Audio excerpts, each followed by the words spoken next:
share my passion of video games with the entire world. Look at that. Look at that rat beside me, listening to me. Hey, get out of here. So yeah, in this live stream I am once again playing the amazingly fun and challenging Spyro Reignited Trilogy, and I've finally reached the end of the first Spyro the Dragon game. This is Gnasty's world, final area of the game. So sit back, relax, and enjoy the live stream. Shout out to Galaxy Gamer, Chad Middleton, Milkman the Gamer, Aidan Denston, Damien and Alan Sewell. Shout out to all of you. Check out their content and subscribe to them. So in Gnasty's world, there's only 200 gems and 2 dragons. So it's actually the smallest world of the entire game. I'm just going to get the live stream up on my phone as I always do. Here we. Okay, so let's collect those 200 gems and let's save those 2 dragons.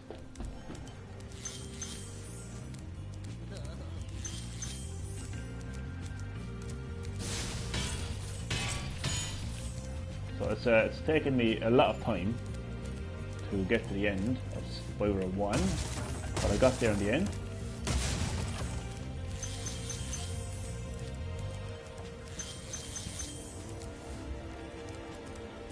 So soon, very soon, I will be challenging and defeating Gnasty now. Let's save this dragon. Devlin. Hello, Devlin. Hey, didn't I already free you? You're in Gnasty's world now, Spyro. And you are the dragon that must defeat him. Bring him on! I'm ready! Reach the exit in each of Gnasty's lands. Then you can challenge the Nork himself. Hey, Devlin, you never answered my question. Didn't Spyro already save you? Yeah, so this is interesting.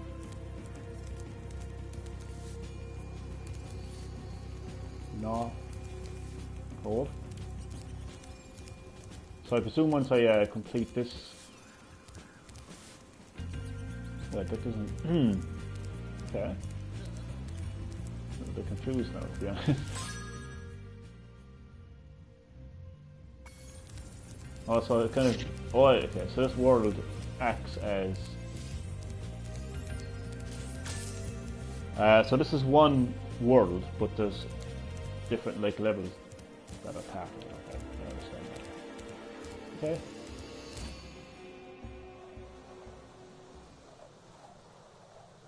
So Gnasty's world is a little bit different compared to the other worlds in the game.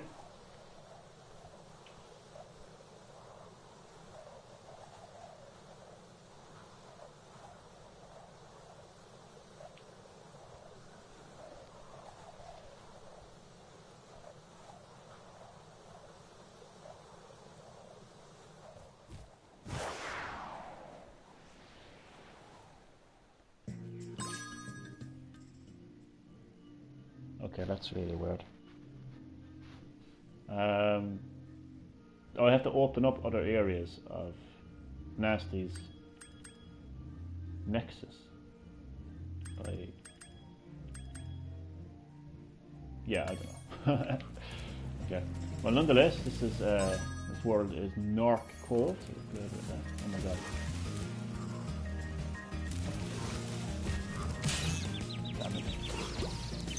So there's 400 gems in this level and 2 dragons to be saved.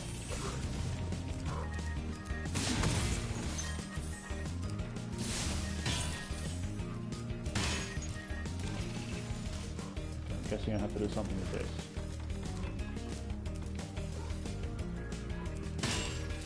Damn it!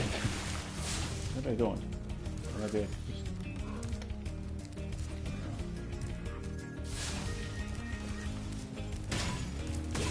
Aha! Handy. Use the barrel. to attack the enemy.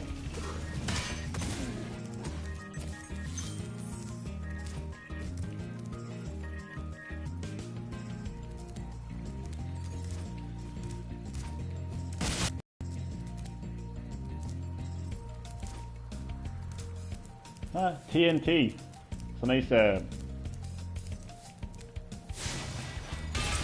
Crash Bandicoot reference.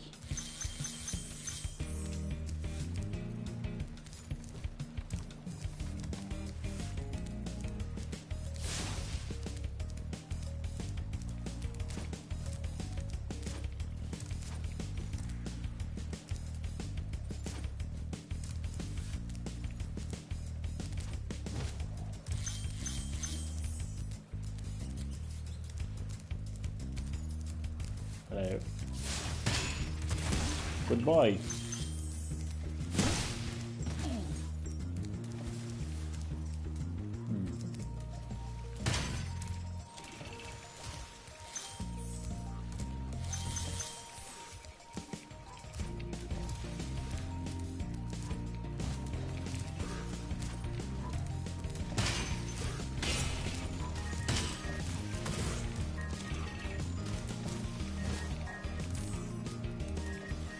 Just land on his head, perhaps.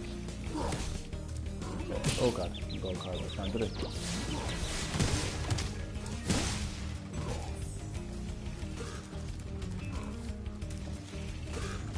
Shit.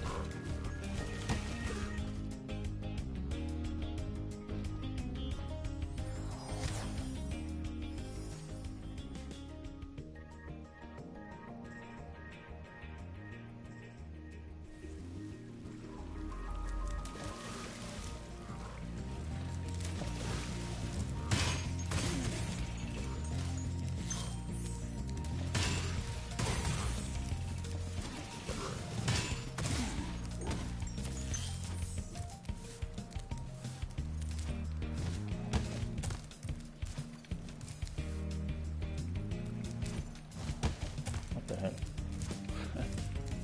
Oh, here we go.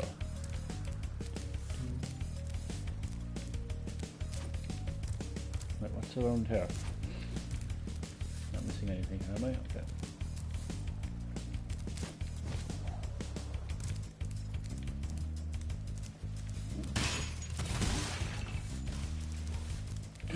Oh god. I forgot he was still alive. Lads.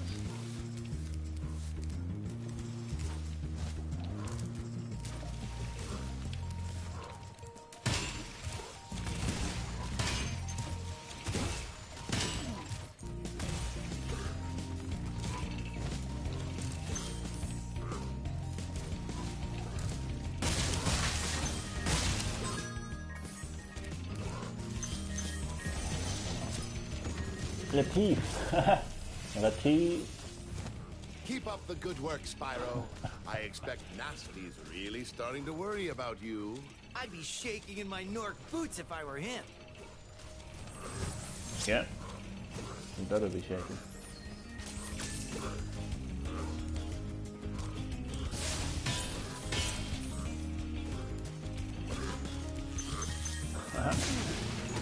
Behind you.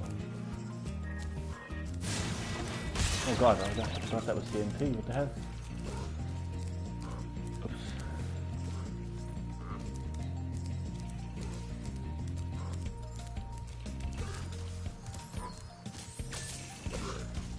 What, did I kill him already? I actually don't know. Okay.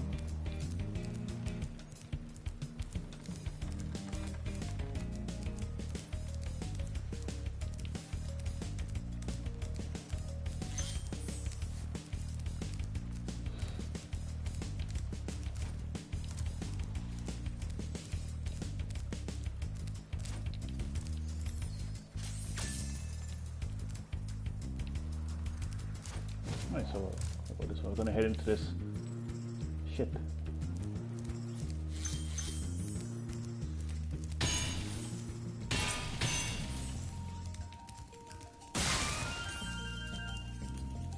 Oh, extra life.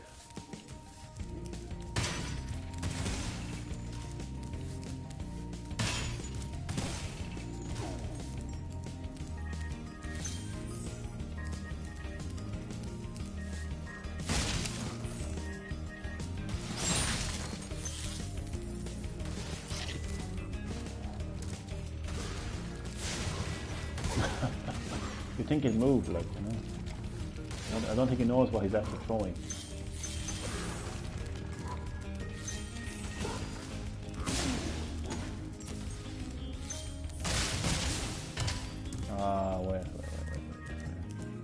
Wait, how am I gonna... Oh fuck, yeah, I actually did not think that would happen. Charged right into the TNT. How am I gonna... Should be interesting. Alright, so I have to hit that barrel from up there to there, and then glide. That's the plan. Let's make it happen.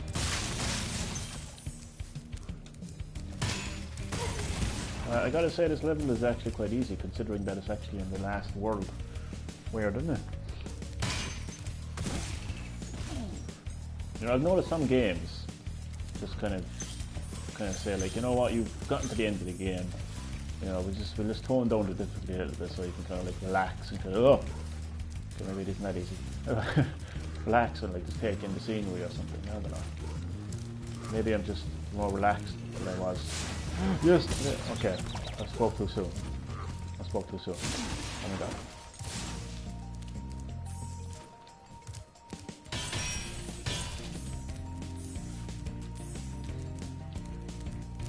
There we go.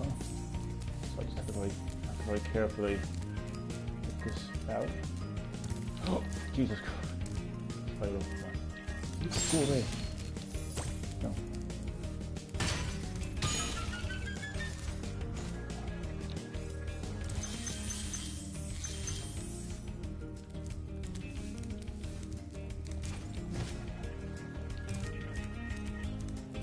See how more relaxed I am playing this level compared to the level I was playing in the previous live stream. You know, I'm not timed, so no matter how hard it is, no matter how challenging it is, no matter how lost I get, at least I can take my bloody time. Which is all that matters, really. Yeah, so I can move on to the next area. Now, how are we doing? 191 out of 400, 1 out of 2 dragons. Well, actually. I thought I missed that jump there for a second. I think I see it. I think there's a dragon around here somewhere.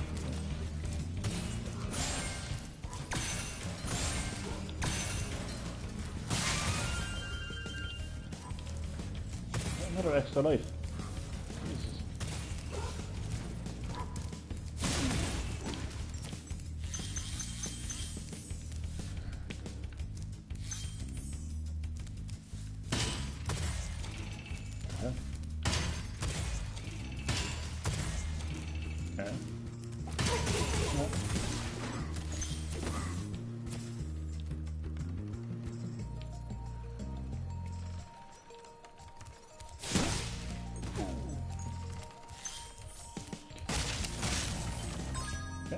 Final dragon.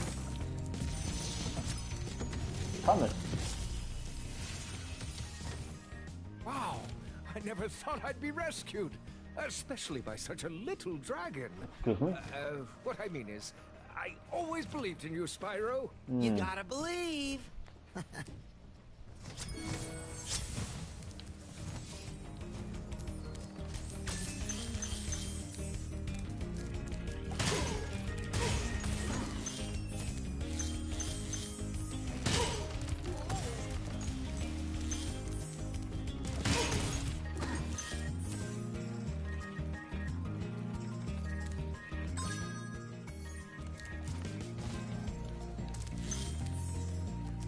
These levels are actually short enough, so I think what I might do is do another level after this.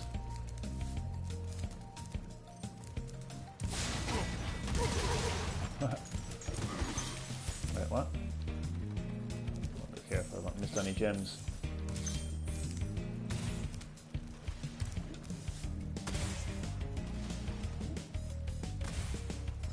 I'll go this way first.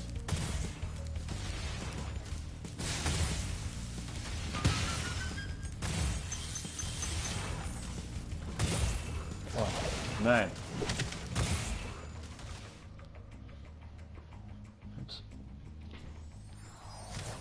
Didn't realize that was actually TNT.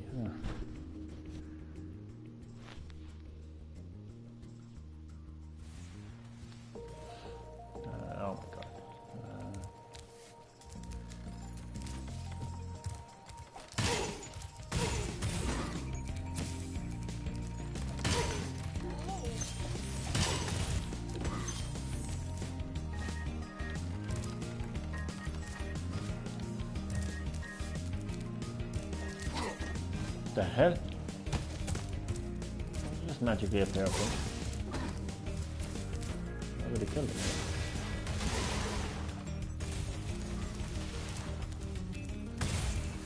Milkman the Gamer! Welcome to Green Herb Gaming, where I share my passion of video games with the whole world. Video games like Spyro the Dragon, game that I'm playing right now, Spyro Reignited Trilogy. I've got to the very end of the first Spyro game. I'm at Gnasty's world right now. And yeah, hashtag new era. Yeah man, I'm actually, I love the ending to Mortal Kombat 11. I won't talk,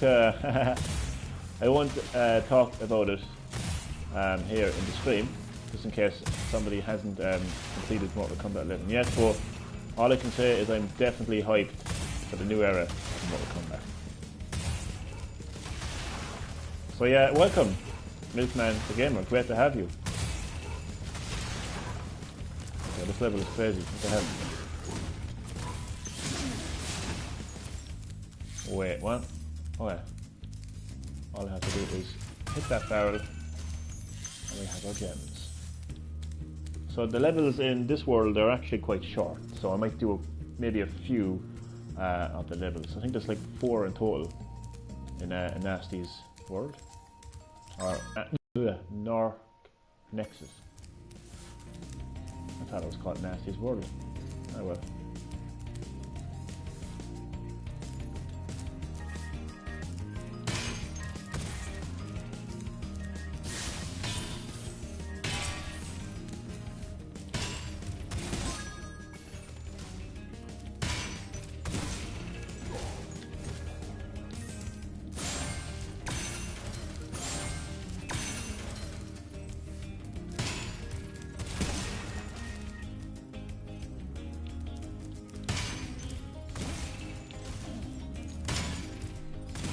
So, Milkman the Gamer, how are you? How is everything with you? What video games have you been playing over the weekend so far? What the hell did I just do? What just happened? What the hell just happened there? Mortal Kombat 11. Yeah, same here actually. Same here. I've been playing a bit of Mortal Kombat 11 and I've been playing some, of course, Spyro Reignited Trilogy also.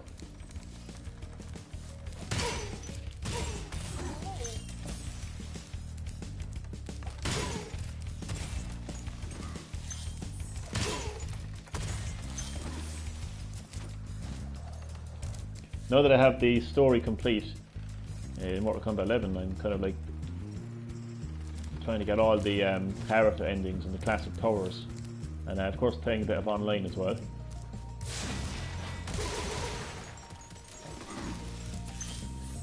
You know, I was convinced that there was 3 endings to Mortal Kombat 11 story.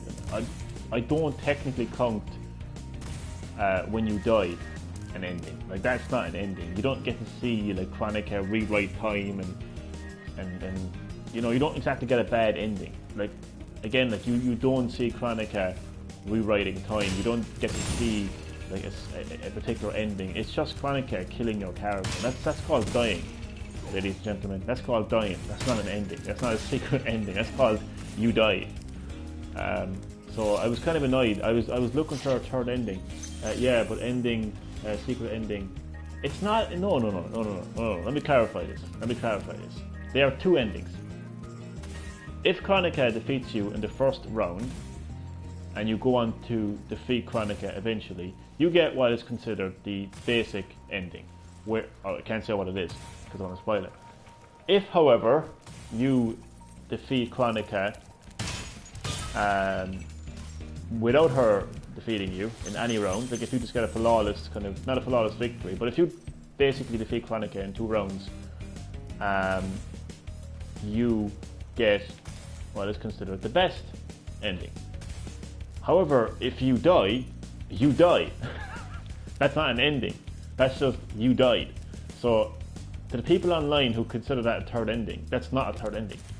And even if Ed Boon and NetherRealm Studios consider that as a third ending, I would disagree with even them.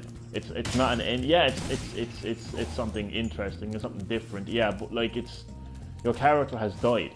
Like if you not remember, if I remember correctly, the ending of Mortal Kombat X's story was quite similar as well. If you lost to Shinnok, you'd see Shinnok. I'm not going to say what it is, but like it's pretty much the exact same thing. So I don't see any. I don't consider that as an ending. I'm not going to go on about it for the whole stream, but I don't consider that as an ending. It's not something secret. I mean, it annoyed me so. Like, it wrecked my head because I was convinced that there was like a third, like, secret ending. So what did I actually do, Man the Gamer? I went away, and I went back into the chapters where you get to choose a character you want to fight as. So that would have been Liu Kang and Kung Lao's chapter. I went back and I replayed Sub-Zero and Scorpion's chapter and Jackie and Jax's Briggs, thinking that, oh, this would be great. And then I only found out yesterday from Chad Middleton that that's actually like that, because I was starting to think, like I was starting to think that when you die, that's the ending everybody was talking about, and I was like, really? Damien Sewell, welcome back. Welcome back to Green Herb Gaming, where I share my passion of video games with the whole wide world. As you can see, I'm still playing this game. Still playing Spyro Reignited Trilogy, but I'm doing a lot better in this level compared to the level I was playing in last night, because I'm not timed and it's not as challenging. So, you know, it's all going smoothly so far. So far. But Damien, welcome, man. Welcome to Green Herb Gaming. Great to have you as always. Be right back. No problem, man. No problem. And you know, thanks for dropping by. And hopefully I will see you when you return. Oh, this area is so tricky. Oh man.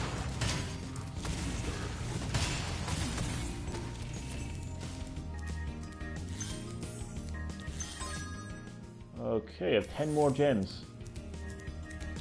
Man, I may have missed the gems. Missed the gem. Jesus Christ! I think I may have missed the gem somewhere. Oh, that's not good. That's never good, is it? Actually, I think I know where it might be. Actually, I think it's somewhere here. I say, more than likely. I hate this jump. All right, maybe here.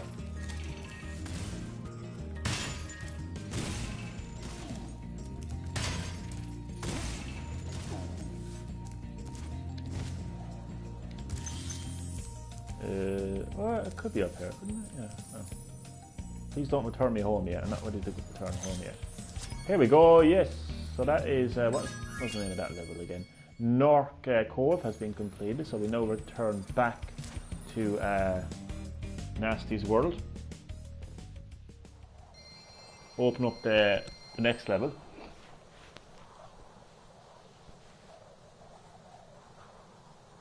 Bad ending. Credit. Yeah, like credit, secret ending, and I'm just looking at that comment like, yeah, bad ending, secret ending, and good ending. Bad ending. That's not a bad ending. That's called dying. I just don't understand how some people online consider that as an ending. It's not an ending. You died. There is no like bad ending. I've played games where there's bad endings. I've played games where you have to meet certain conditions to get a bad ending. You know, all the way back to Streets of Rage on the Sega Master System, there was a way you can get a bad ending. That's a bad ending. But dying, and a developer who decides to put in a little cinematic where you die, doesn't make that a bad ending. That's not a bad ending. It's called dying. Now we can all move on from that now, I think. But I'm not going to talk about the ending of.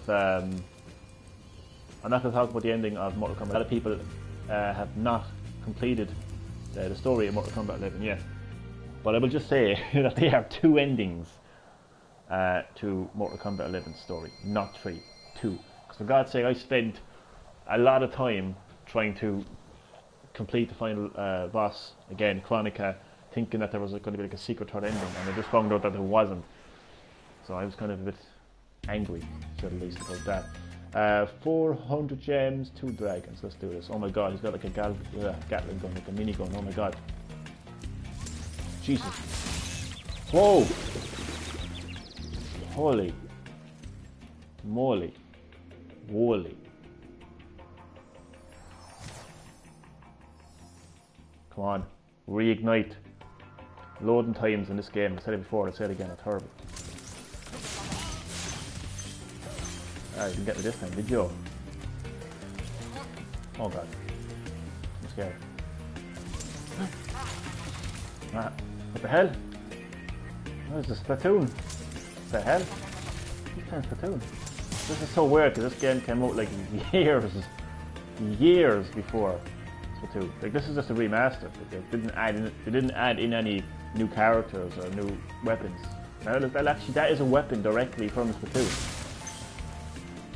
But I know have to refer to a weapon directly taken from Spyro. What the hell is he doing?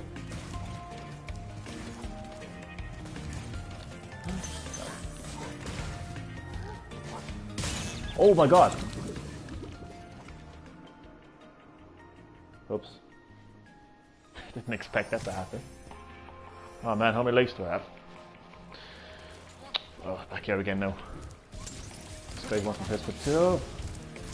I don't even have to kill him. Killed him already. Alright, so I have to be careful of this guy. Aha. Not this time. A TNT. Well, it was TNT. I just want to see what the original soundtrack sounds like. Just 2 seconds. Because I currently have it on the Reignited soundtrack. I want to see what the original sounds like.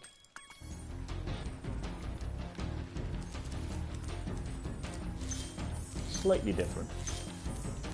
This is how PlayStation 1 games sounded like. Well, it wasn't too bad. Jesus Christ. There's a bit of a gap there.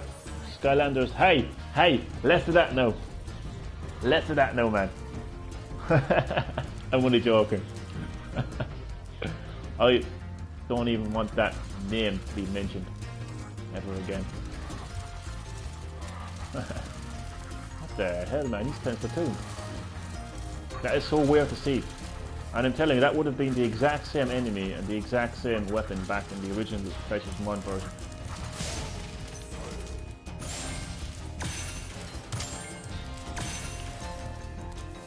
Man, this ain't no Skylanders. This ain't no Skylanders. Skylanders is shite.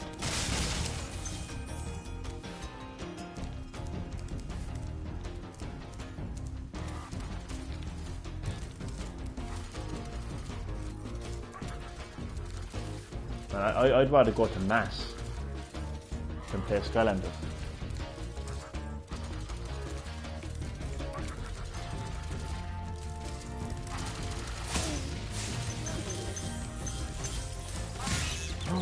Skylanders has been, it's actually funny actually, the franchise has been demoted to a mobile phone game. And I'm so fucking delighted.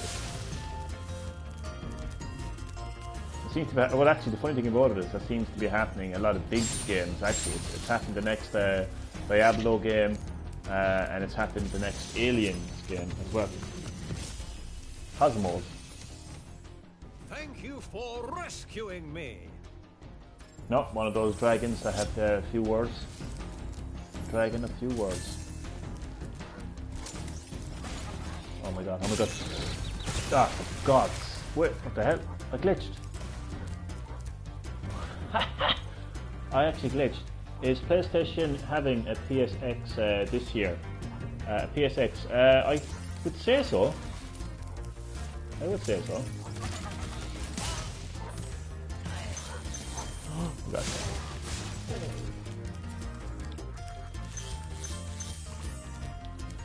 How the hell am I gonna open this thing? What the hell? Yeah, man, I'd say there would be a PSX. Oh god, and you know, they'll probably kind of talk a little bit more about the PS5 as well. Now I know that the guy from Sony said that it won't be releasing in 2019. I almost forgot what year it was there for a second. Like, what year am I in? Holy shit! But it was kind of obvious that it won't release. Or did they say that it won't release this year, or did they say that it won't release next year? I actually can't remember.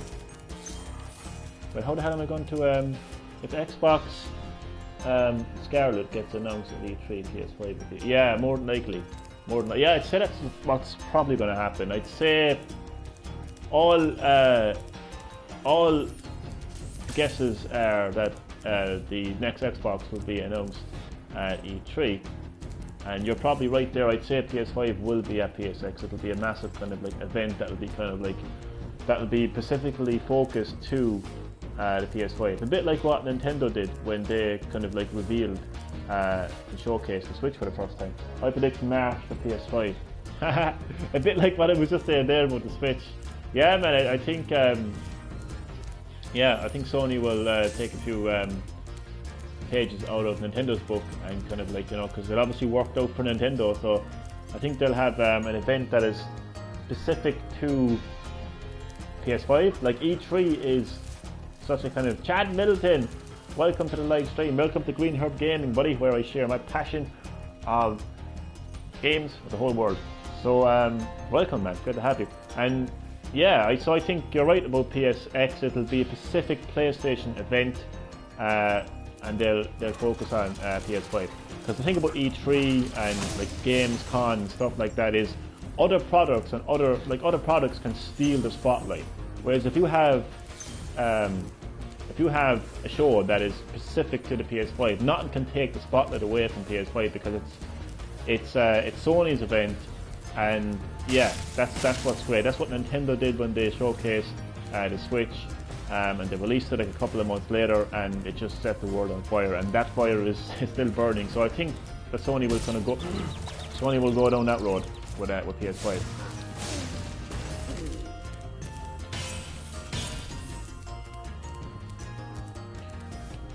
But so far, apparently, the biggest feature of PS5 so far is that it's backwards compatible. I like that. And apparently, like, there was an early rumor going around that you can actually like play PS1, 2, 3, and 4 games on it.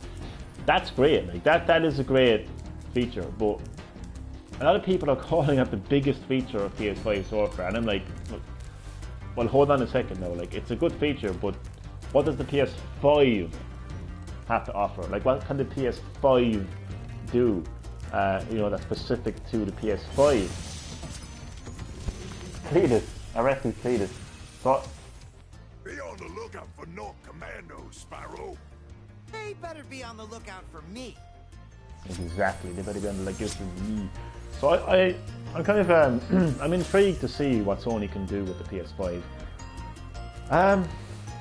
You know me, Dave, and I've had many conversations about this, but I'm above specs. Like I've moved on from specs. Like, as in, specs don't really excite me as much as it would years ago. Like when the PS2 got announced, or when I played the PS3 for the first time, or PS4. I just feel like I as a gamer am beyond specs, and I like innovation now. I like kind of playing games in a different way, playing different types of games and stuff like that.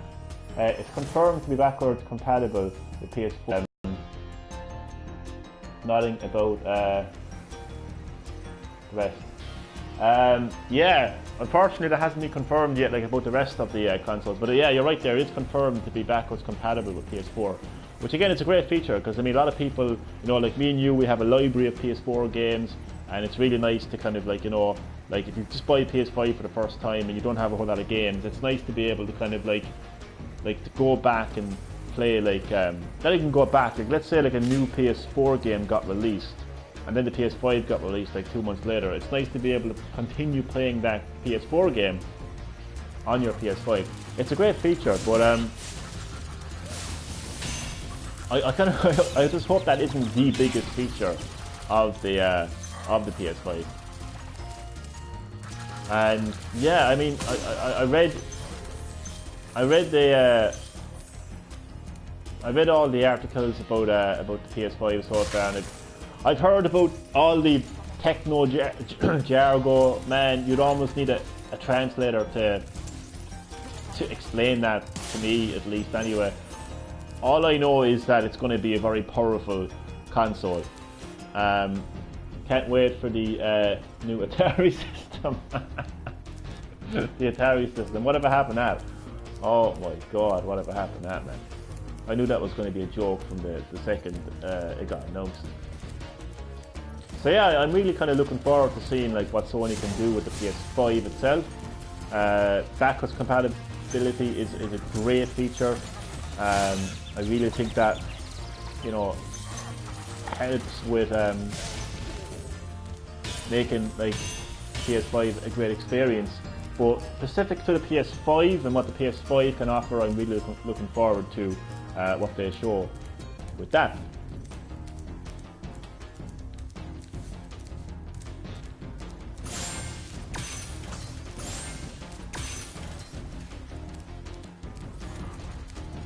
It's, you know what I feel like, and I'm going to try to give a good example here of what I'm trying to explain here when it comes to like not really being impressed by specs alone anymore and graphics and, you know, like CPU and GPU and processing power and all that techno jargon. I'm going to give an example of why and how that doesn't impress me anymore. Okay, it's like I'm a little child at a birthday party and there's a clown at the party, and this clown has been making balloon animals for the last hour, and he made a rabbit, and he made a dog, and a cat, and a rabbit, and it's like this clown has repeated this process like 3 or 4 times within the hour. And, you know, he's still there and he's like, oh, guess what I can do now? I can make a giraffe. And I'm like, okay, like the novelty has worked. Now, as a child, I mean, I can't even spell novelty, let alone know what the fuck novelty means. But in my mind, I would have been thinking, okay, like this is kind of getting a bit repetitive. And then this, like, I don't know, breakdancer comes along and starts doing breakdancing, and I'm like, God, that's something. This is different now. God, and my attention starts to kind of focus on the person who's doing something different, the breakdancer. And that's kind of how I feel now. I feel like I'm kind of, I've seen enough of powerful consoles. I've seen graphics looking amazing. I've seen games looking amazing. I've seen games look realistic. I've seen Kratos' baldy head in glorious HD. Okay, what else can you do? That's how I feel. Like, what else can you do? What else do you have to offer me, Sony? So that's kind of, and I can say that. I have a right to say that because, you know, I've played every PlayStation there is. I've been playing PlayStation since I was a young child playing Spyro the Dragon. I'm actually looking back at a photograph right now of me as a kid putting in Spyro the Dragon into my PlayStation. So, you know, that's something I feel I have a right to say.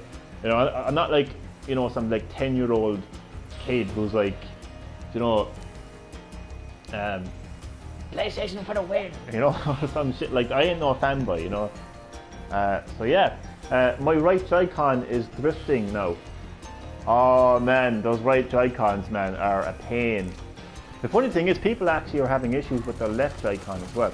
Nintendo would want to get their shit together, man. I think all they offer is a repair, but like you have to pay money and then you're waiting ages for it to be repaired.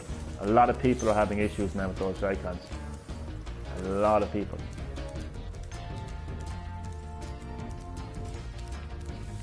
I would love it. I would love if Sony just did something that was so out there and different. Like, you know, I like when a company is themselves. I don't really.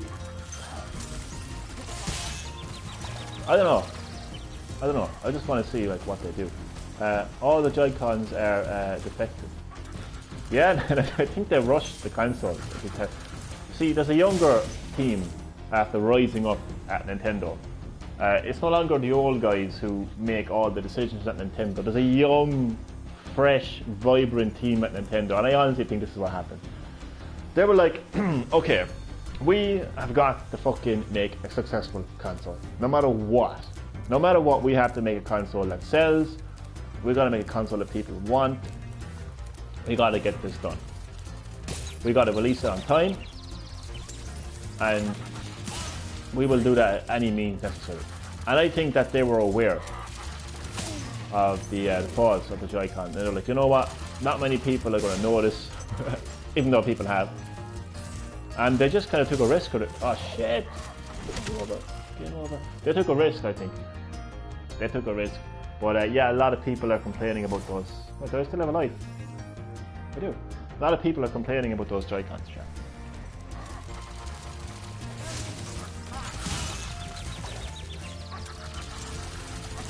Oh. All these enemies are annoying, like all three at once. L4 Electricity Kid, man, it's been a while. Welcome to Green Herb Gaming, man. Welcome to Green Herb Gaming, where I share my passion of video games with the whole world. As you can see, I'm playing Spyro Reignited Trilogy. Welcome. There's videos of Joy-Cons being taken apart. The metal, it's pure annoying how the words are not full in the comments. It's so annoying. That is holding the sticks. It's hitting against plastic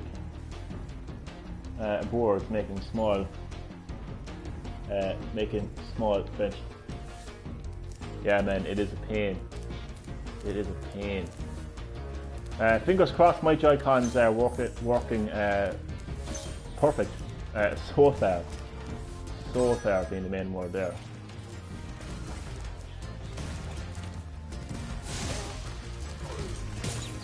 Oh, Jesus, man.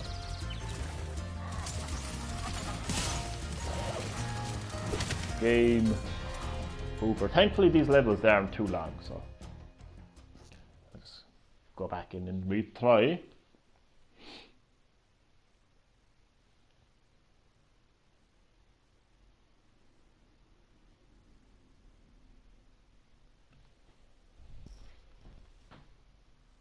Loading times are insane.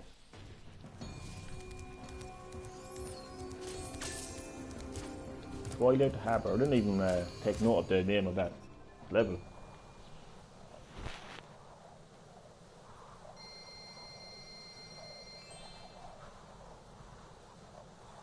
You know, I think first and foremost, I'm thinking of PS5 so much right now in my head. So I want to be hyped for that console. I want that console to be great. But I don't want power alone to be the reason why it's great. I mean, I think first and foremost, Sony need to have a fantastic lineup of games at launch, after launch, and all of the, you know, oh Jesus, and everything in between. And I'm talking big, I'm talking massive. Like, what game have we not seen in literally years? What game is that? We all know what that game is. It's Grand Theft Auto. Doesn't matter if it's multi-platform, okay? Because we all know, like, let's face it, like PlayStation and Xbox, you know, it's like a lot of the biggest games are primarily third party anyway. So I don't like the Sony censorship. My friend rather get the new Xbox. Censorship? What's that? I know what censorship is, but what's happening with censorship and PlayStation?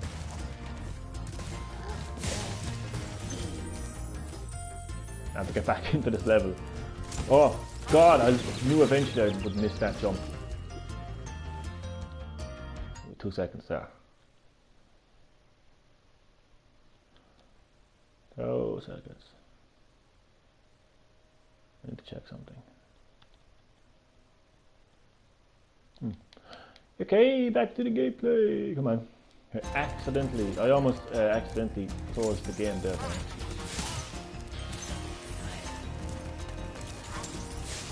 Oh my God, these enemies are so annoying.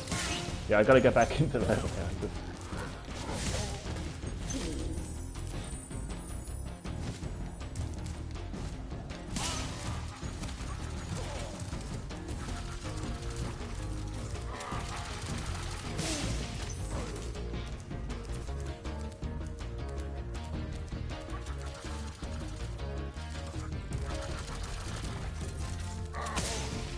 I think we need like GTA 6, The Getaway 3, a brand new Spyro, a brand new Crash Bandicoot. Like, that would be a fantastic launch right there, like, for me.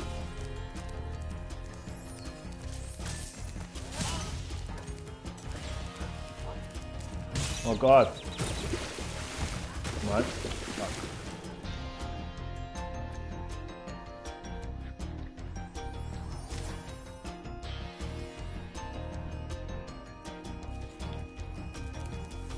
Yes, at least I have a checkpoint here.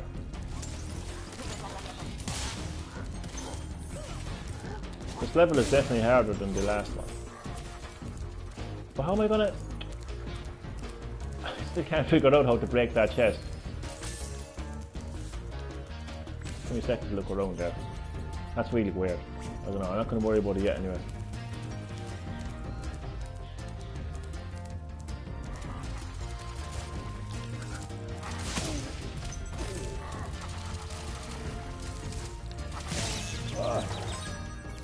How many? I don't know.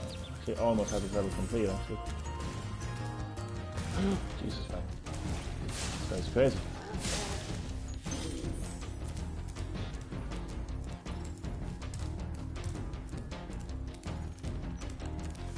Chad, what's happening with the Sony censorship? Ah, here we go. Enough to do. I'm gonna keep that for last, but I need to use that charge to break the oh, I'm not back here again. 2 seconds now. Oh.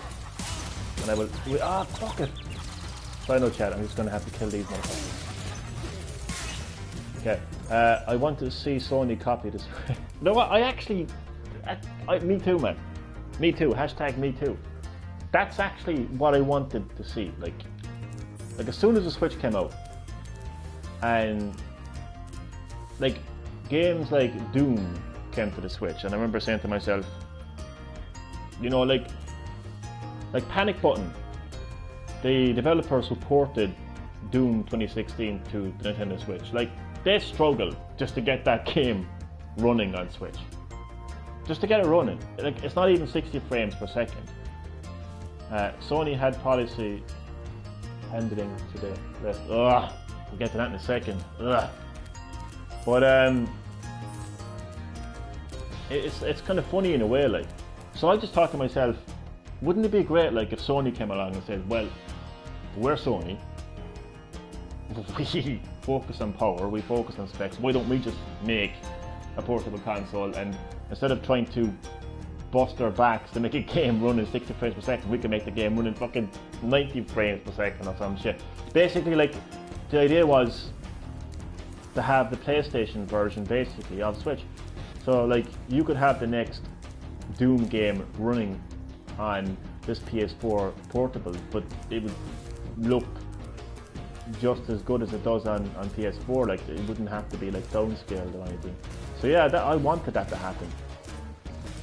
You know, ironically enough, I actually wanted Sony to copy Nintendo, because I think sometimes when Sony copy Nintendo, it's a bit like, really, like with those PS Move controllers, I was like, really, you know. But yeah, I mean, I've really fell in love with the idea of playing my games anywhere, anytime. I mean, there's something really, really cool about, like, being in the most boring of places, right? You know, waiting room, whatever, and to be able to play like a game like Mortal Kombat 11, you know, online, like, I mean, connecting your phone to the internet and playing online, offline if you wanted to, you know, but just to have that experience, I can't go back from that experience, you know, I can't go back. So I really wanted Sony to actually copy Nintendo there, but I don't think it's going to be happening. Not with the specs that we're seeing so far. Now, as far as Sony's policies pandering to the left, all I can say, man, is if I want to buy Spider-Man on PS4, I want to buy Spider-Man on PS4 to get to play as Spider-Man, to play a video game and have fun. I couldn't give two flying fucks about gay rights and the LGBTQ+ and their flag. That has no place in gaming, in my opinion. Like, what? That has nothing to do with Spider-Man. It's got nothing to do with gaming. It's got nothing to do with PlayStation. It's politics. It actually is politics. So yeah, no. That's my opinion about it. Oh, I gotta go back to the charge area if I can find it, that is. Break open that final chest. Did I get all the dragons? I did. So we're almost there now.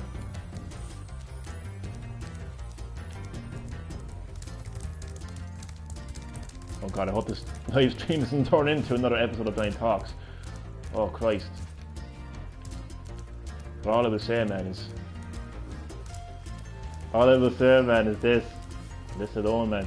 Is I'm surprised Sony main headquarters is no longer in Japan. What? No longer in Japan? I did not know that. I did not know that. That is news to me. Damn. That is the reason, Chad, why you are my resident news reporter. I did not know that. But what I would say about like this whole like left-wing situation, man, these left-wing psychopathical maniacs have taken over the world, man. And unfortunately, part of that world is the gaming industry, and it just, yeah, man. I just think it has no place in the world of video games. They made California their new main. That's strange. So like, Sony is like starting to become like. Wait, is that just Sony in general now, or Sony Computer Entertainment? Because I know that they're one company, but like the PlayStation division of Sony is a separate division. So. On. What? That's actually funny. I'm actually laughing. That actually was funny.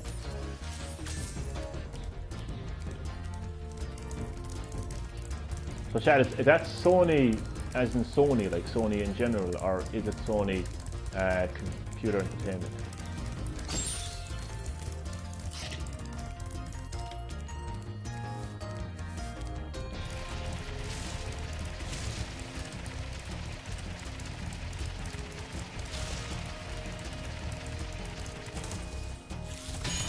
Yes.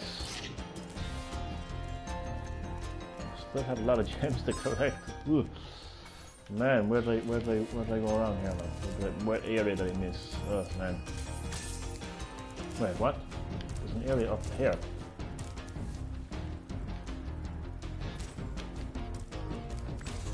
Am I seeing things? There is an area up there. How do I get up there?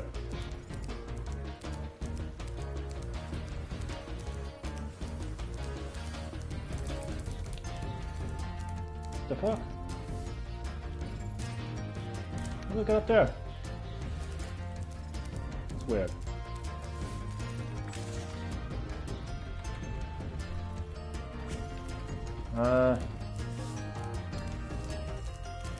Maybe I have to. Oh, don't tell me I have to. I might have to use that gliding. I can hardly make the glide from here, like, surely. No way. I think I might have to use that supercharge or something else. I'm hardly going to make glide from here, surely not. I wouldn't be like there. Just guessing anyway. Like. Let me have a look here. Surely I won't be able to jump there. I actually hate those gliders at times, they're probably annoying. Right, let me just see now.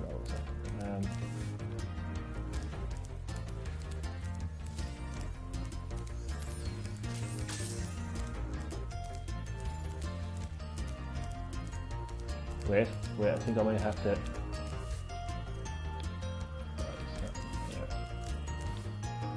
Shit.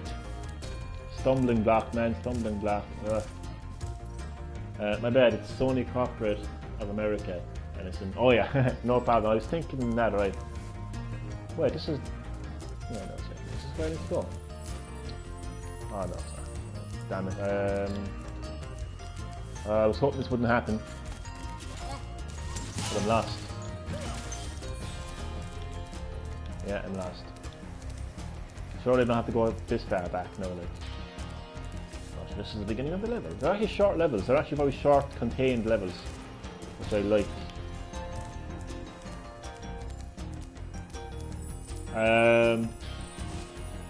Completely lost.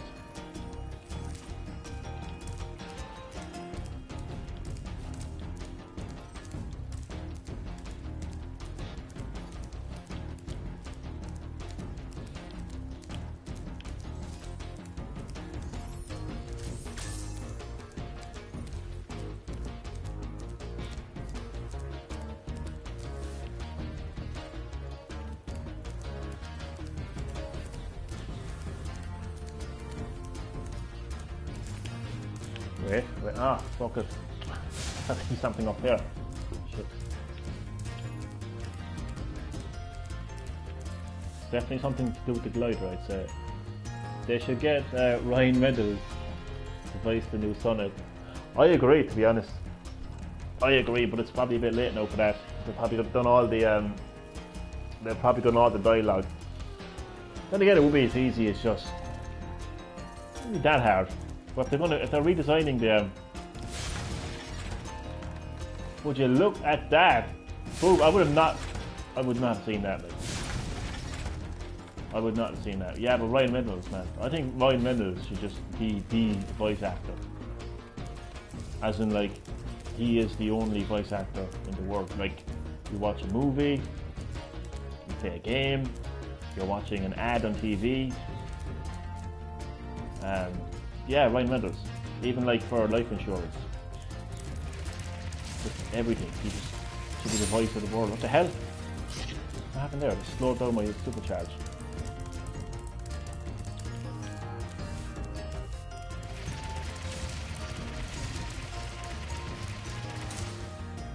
Boom. Oh, don't kill me now. Not like this. Not like this. Don't kill me. Die. Right, this better be it now. Come on. Oh, fuck. Ah! 30 more. Where are these remaining 30 motherfuckers? Wait, maybe it's around here?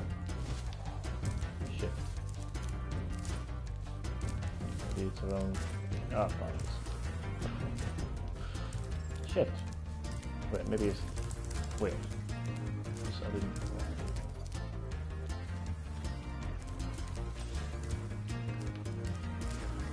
Fuck you. I don't need that extra life.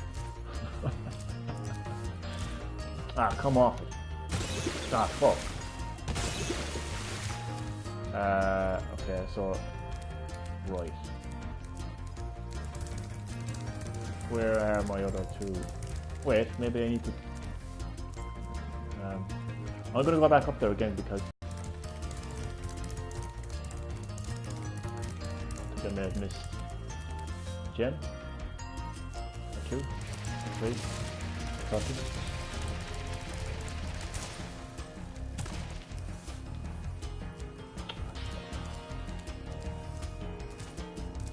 But at least I can get a good view. Oh, here we go. 10, 20. Oh, wait, what? Can't count. Did I say 40 earlier? Did I say 30? There's 30 gems in here. So, here we go. 80, 90, 100. I'm not even going to look for the return home, I'm just going to leave the level. So this level complete, so exit level. So I might as well do the other level now. I'm on a roll. These levels are short enough. And then I think you can go directly to Gnasty. I think the total number of gems is 12,000. Possibly.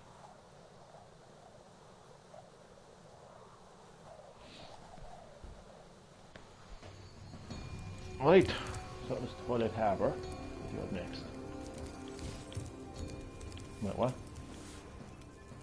The fuck is going on? Hey! Hello?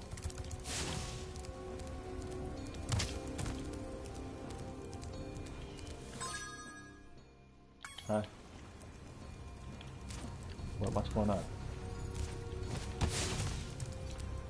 Well, isn't anything happening?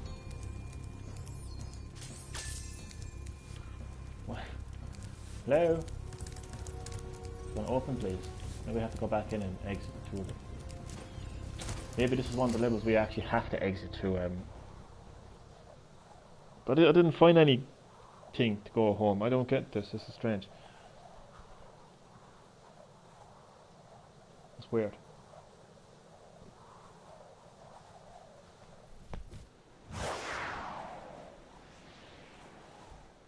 Chad, I think I might have asked this question before. And Damien, if you're still watching as well, what is your favourite video game in the world? So Chad and Damien, what is your favourite video game in the whole world? And if you say Fortnite, I may have to kill you. No, I'm gonna joke. Oh, what the hell? I don't understand what's going on. I think there might be a glitch in the game here. This is strange. I'm gonna guess your one, Damien. Is it Life is Strange? What the fuck? Red Dead Redemption 2 overtook Mafia. Oh yeah, I remember you telling me that. How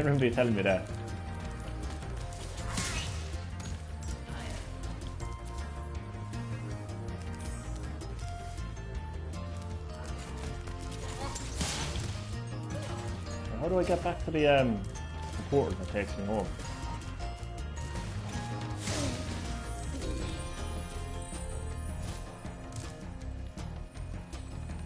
Red Dead 2, man, is the definition of a video game that like really does mirror what you can get like in the cinema, like except you are in control of the character, and, you know, you get to experience the story like as a player instead of a viewer, which is great. Strong characters, strong story. Yeah, man. I mean, even though I haven't played the game, but what I've seen of it, man, I would have to agree 100%. Skyrim! Nice choice, man, nice choice. It's so funny because I always kind of like ignored that game so long. Like, I had a friend who would say, you gotta play Spyro, you gotta play Spyro, you gotta play Spyro, you gotta play Spyro, hey, you gotta play Spyro. I mean, I could get hit by a bus. This guy would show up and the first thing I would say is, you gotta play Spyro. You know, I was like, nah. It just looked, to me it looked like,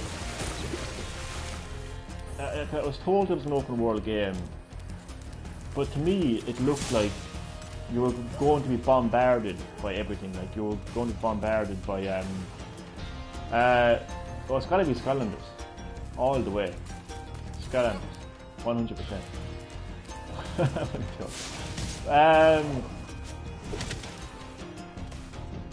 I'm actually very bad for answering these questions because I'm so passionate about video games. It's so hard to pinpoint. I would actually probably have to say Animal Crossing, because nothing has given me the experience that Animal Crossing has given me. And I'm actually so scared. I'm actually scared that the next Animal Crossing game mightn't be able to replicate that original experience, to be quite honest with you. But I have faith that it will. But yeah, Animal Crossing, there's nothing like it. I love the Lord of the Rings feel to it. Yeah, it definitely has that kind of like fantasy, kind of like medieval, kind of like, you know, type feel to it. Spyro, definitely. But I would definitely, yeah, I'm actually confident in saying Animal Crossing. It's just something you just have to really experience, and it's so funny.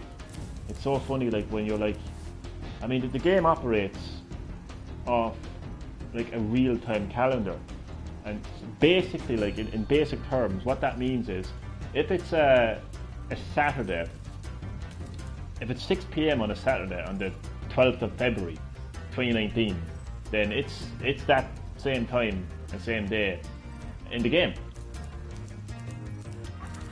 So that makes for very interesting situations, because every now and again there's fishing tournaments that get held in Animal Crossing, and basically whoever catches the biggest fish by like 6 p.m. that Saturday is the winner.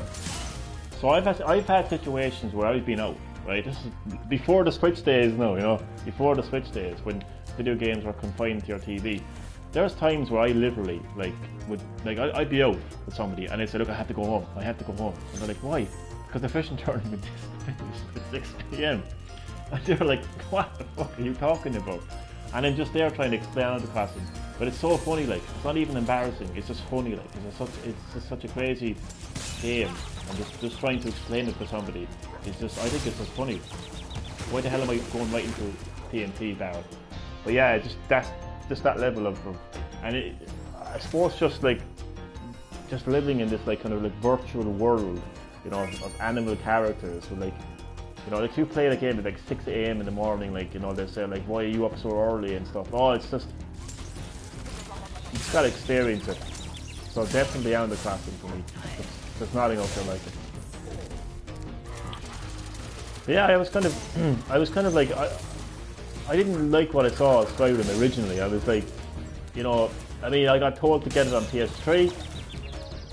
I got told to get it on PS4. I got told to get it on Switch originally, and I was like, no, not for me. But what happened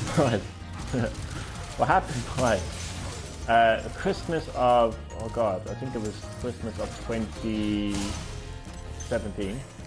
Yes, Christmas of 2017. I was looking for a Christmas game. And that Christmas game was WWE 2K18 on Switch. And I just had an inkling that something was really wrong with that game. Like, you know, from what I saw of it and everything. Skyrim and Animal Crossing both have random moments. They actually do, funny enough, actually. They do have random moments in that game, yeah. Similarities between Animal Crossing and Skyrim. But I just knew that WWE 2K18 on Switch was just going to be a complete pile of shite. So I needed something to kind of fall back on if that was the case. So after waking up on Christmas morning and spending 3 hours waiting for the Undertaker to arrive to the ring, I said, fuck that shit. And I had my backup plan. My backup plan was Skyrim. I bought Skyrim. I actually bought Skyrim about I think it was like a week before Christmas, just to back me up, and I gotta say, I was wrong about that game. It does have a lot of side quests, and they do activate kind of almost automatically at times, but you really, I spent more time doing side quests in that game than the main story. And the funny thing is, there really is no such thing as a main story. It's just you land in Skyrim and you basically do whatever the hell you want. There's no like, it doesn't feel like a main story. It feels like whatever you want to do. Like if you want to call it the main story, you can call it the main story, but really it doesn't feel like that. It's a world of its own. I saw a match of I saw a match of the Undertaker. Oh, sorry, Undertaker and John Cena, and it sucked. Well, that's probably because it had John Cena in it. That would be the reason it sucked. John Cena was in it. No, I'm only joking. I used to be a huge wrestling fan back in the day. Well, actually not that long ago, actually. Recently enough, I used to be a wrestling fan, but I've gone off it. I mean, John Cena looks like, John Cena looks like a teacher now, and Undertaker looks like a transsexual with his floppy tits. So yeah, how times have changed in wrestling. And it's so funny, I can actually remember John Cena's debut. That's how old I feel now. Oh god, oh Bray Wyatt, oh Jesus Christ, Bray Wyatt and the Firefly Funhouse is like the definition of why I don't like wrestling. Like, you could actually open up like a book, right? And it will say why Johnny no longer watches wrestling, and it will take you directly to Bray Wyatt Firefly Funhouse. Like, it's just, what the fuck is this like, you know? Have you seen The Undertaker in interviews when he's... I have. An Undertaker interview outside of wrestling is basically this. Ladies and gentlemen, we have Mark Calloway here today. You may know him as The Undertaker. He's not in character today. You're going to get to see The Undertaker in a whole new light today. Mark, good to have you. How are you today? Well,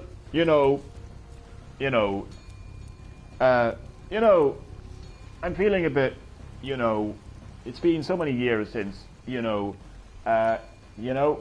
so first time, I got into wrestling, many years ago, the amount of times he says, is just not healthy. Like, I great respect for the man, my favourite wrestler, all that, but that man has issues, like with the word, Fun fact about The Undertaker, he's actually scared of cucumbers. Nothing else needs to be added to that statement. I mean, The Undertaker, the dead man who brought fear to little kids every time he walked out to the ring, is afraid of a fucking green piece of vegetable. I mean, what is he, a cat? Like, I've seen videos where cats jump when they see a cucumber. Just imagine the image of like a 6'10" fucking. That is just crazy. Wait, this is actually Gnasty Nork. Wait, this can't be right. Why does this say? I'm gonna exit the level here a second. How did I reach Gnasty? I'm confused. Give me a second. I'm gonna exit this level here a second. I couldn't reach. If this is Gnasty Nork, I might have to save this stream for this gameplay stream for another. I won't end the video. I'll chat away to you. I'll chat away to you. I won't bore you too much. I will chat away to you, but I want to keep the Gnasty Nork boss battle for another stream. But and it's funny actually. Damien, I used to watch her when we were in CCW, and it was the Finn Balor or Fogel David seminar, and the two lads, the two camera lads were interviewing people, and I agreed anyway to do an interview, which was the fucking biggest mistake of my fucking life, because I felt like a nun dragged off the street to do a strip fucking dance. That's how awkward and uncomfortable I felt. But I was like, yeah, go on, I'll do it. But can you remember I was just sitting there, and I swear to God, I was actually like the Undertaker in those interviews. All I could remember is saying, so many times. Apparently you say it like when you're kind of wait, what the hell level is this? If that's Gnasty Nork, what the hell is this? I'm confused. That's weird, isn't it? It's like a hidden level or something. Anyway, I'm tempted now to do that level, but I won't. I'll keep that for another stream. But I'll start chatting to you. If you want to hear my boring voice, I will start chatting to you. I want to see what he said. Oh, 2 seconds. Artisans, peacekeepers, magic crafters, peacemakers. No, I don't need a lift. I'll stay here, thank you very much. But so I have all the gems anyway. That's good. But there's one dragon. Oh, I bet you he's hidden somewhere. I bet you he's a hidden dragon. I need money. He's a hidden dragon. Maybe like his top or something. Let's see if I find the dragon. I'll chat to you for a while. But yeah, man, the amount of time Undertaker says it's just crazy. But what was even more, it's actually so funny to think that the Undertaker is afraid of cucumbers and goes to a born-again Christian church and says prayers and everything. It's that to me is more scarier than the Undertaker's character. It really is. Yeah, I think that level must open up once you defeat Gnasty Nork. And I am tempted to go in there and play it, but I do feel like it's something I want to kind of keep for a specific video. I thought there might be something on here.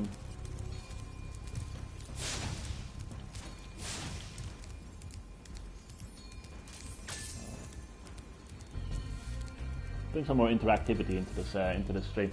What is your favorite video game character? What is your favorite video game character? Chad, Damien, and to my other viewer as well. Don't be shy.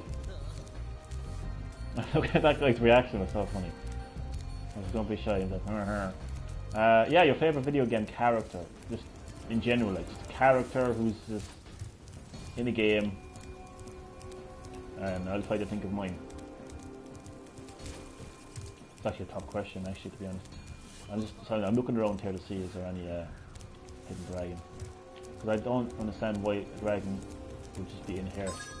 Maybe it's like a secret dragon or something that you only can save when you defeat Gnasty North or something. Possibly. I'm thinking of my favourite character. No, sure. So many games. That's the thing. There's so many games I play. It's just hard to just think of one game, the one character that just stands out. I think Ada Wong. Boom. I'll be honest with you, it was a random one. My FIFA Pro name is no, that is one hell of a name. Damn, and I love it, man. Oh, Christ almighty, man. Snake from the Metal Gear series. Yeah, Snake is a legend, man. I just randomly chose Ada Wong because I've just so many games over so many years. It's just hard to kind of like think about every one of those games. I'll be here until the next century if I had to. The reason I say Ada Wong is because she's such a shady, mysterious character with, you know, with an even more mysterious past. You don't really know why she's doing the things she's doing.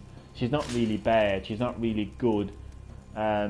You don't know like what organization she's actually working for. You never really get to figure out that. I know I haven't played Resident Evil 6 and I don't plan on playing it anything soon, but you really don't kind of know like what her purpose is. You know, like even at the I did see her ending, Ada Wong's ending in Predator 2, but I actually forget like does her organization. Probably Arthur Morgan or Joe Babaru. Did I pronounce his name correctly? No. Babaru. Did I pronounce his name correctly? Oh my god. Joe Babaru. Sephiroth. Oh man. Sephiroth. I actually want to put my hand up in the air and actually admit that I actually have yet to complete Final Fantasy VII. Don't kill me. Oh, Joe from Mafia 2. I knew his name sounded familiar.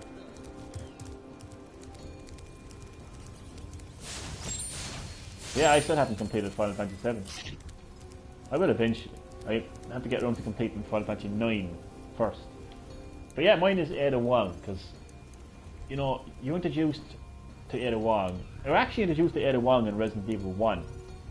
I butchered this name. What did I call him? Joe Babaru. Mr. Babaru will see you now. Is it Babero? It is, isn't it? Babero. Is it Babero?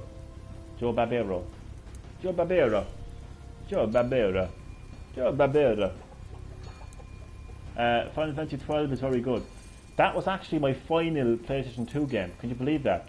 I had just gotten the Nintendo Wii, and it was, you know, it was the new thing, and it was my new console, and it was flashy. So I kind of had to say goodbye to the PS2 because I had played it for so long, and it was the end of its life cycle, and I was like, goodbye PS. That was my goodbye game, basically, Final Fantasy 12.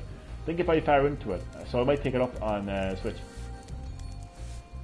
But yeah, Ada Wong, you're first introduced to Ada Wong in the very first Resident Evil game. You're reading a file, this guy called John, and he's basically kind of like saying, you know, his time is up, he's not going to make it out, you've got to get this information out to the world about Umbrella. So you're kind of introduced to it. You're like, basically, since Resident Evil started, right? Since the entire Resident Evil franchise started, you're asking, who is Ada? Who is Ada? So in Resident Evil 2, you actually get to see Ada Wong. The Switch version is better than the PS2 version. Oh, that's because it's no, it's remastered. You see, so it's on. It got remastered on PS4. I'm not too sure about Xbox One, but I know that I got remastered on PS4 there recently, and now it's coming to Switch. So it's a remaster. So it's definitely going to be better than the PS2 version. I don't think the Switch version is going to look the same as the PS4 version, but it's definitely, you're right, it's going to look better than the PS2 version. That's going to be the case. But I've become obsessed now with Ada Wong. I feel like I want to just get this thing out. But yeah, so like, get to see her. She originally says she's looking for her boyfriend. She's like helping Leon. Then all of a sudden she has the G sample, and she's like, you know, don't make me shoot you. You know, she falls over the balcony, and you're like, what the hell was that about? And as the series goes on, you kind of find out that she was working for Wesker, but then she doesn't really work for Wesker, she works for an organisation. And her character just gets so mysterious as the franchise goes on, and even to this day, we're still kind of asking, like, who is Ada? You know, what's her purpose? What motivates her? You know, so I think that's the reason I think Ada Wong is actually my favourite character. Because you're always asking, like, who is she, what is she, what's her purpose? A lot of games explain that over time, but it was a lot different. Wait a second now. I wonder, can I... Damn it, I thought I might do it. Dragon. What the hell? That's the back of Gnasty Narc. The back of Gnasty Narc. Gnasty Narc. Gnasty Narc. So, we'll keep the chat going if you want. We'll keep the chat going. What will we be talking about next? Johnny talks. Ada is like Eve in Snake Eater. Holy moly. Woly. Surely. You're actually spot on there. You're actually spot on. But she arrives and she's meant to be spy, but then she's not the spy, and she's this and she's that, and she's got a mysterious background as well. But to be fair, at least her character was a little bit explained. Like, once you play Metal Gear Solid 4, you kind of realise, you know, who she is and what she's doing really. I think I should exit this thing. Quit game. There's nothing else to look at. Oh my god. I kind of feel like I want to keep the stream going, so.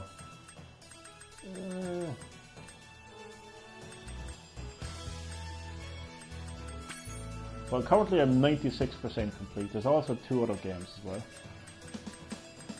Tempted to start the third one to head to the truth. Look at this, look at the screen right now. Anybody with epilepsy? It's probably been tortured right now.